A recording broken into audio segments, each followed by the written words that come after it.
Maaaring sa lupa ay lamang siya, pero sa langit ay haharapin niya ang kanyang kasalanan. Ito ang pahayag ni Randy Pedregosa, ama ng napatay na si Police Corporal Kim Lloyd Pedregosa sa bumaril at pumatay sa kanyang anak na si Police Corporal Renante Villanueva. Sa kabila ng sakit na naidulot ng sospek sa kanilang pamilya, naaawa pa rin anya ito sa mga anak at pamilya ng sospek, pero kailangan anya nitong harapin ang kanyang kasalanan. Kaugnay sa unang lumabas na anggulo na umunoy self-defense at personal grudge ang motibo sa krimen, ay sinabi nitong hindi na madedepensahan ng kanyang anak ang sarili nito. Tanging sa resulta na lamang ng investigasyon sila sasandal, partikular sa resulta ng autopsy report, lalo pat walang witness sa insidente at walang CCTV. Nabatid na krusyal ito kung sapat na murder ang isinampa laban sa sospek o mahuhulog ito sa homicide, depende sa lalabas sa investigasyon. Lamang man siya kay siyempre buhi siya sa unsay yang istorya. Siyempre katuan man siya kay ang kuha patay naman. Siyempre lamang man gid siya.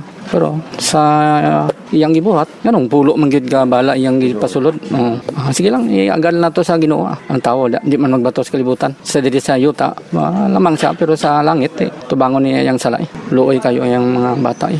Pero di man ko ingon nga ako mo sentensya kay namatay Ginoo. Sa karon paminan ako kay Nolson man gito. Tao man ta, wala man siya nakasala sa kuha sa akong bata man siya nakasala. Kahapon, inilibing na si Police Corporal Kim Lloyd Pedregosa sa Pag-asam lang, Cotabato.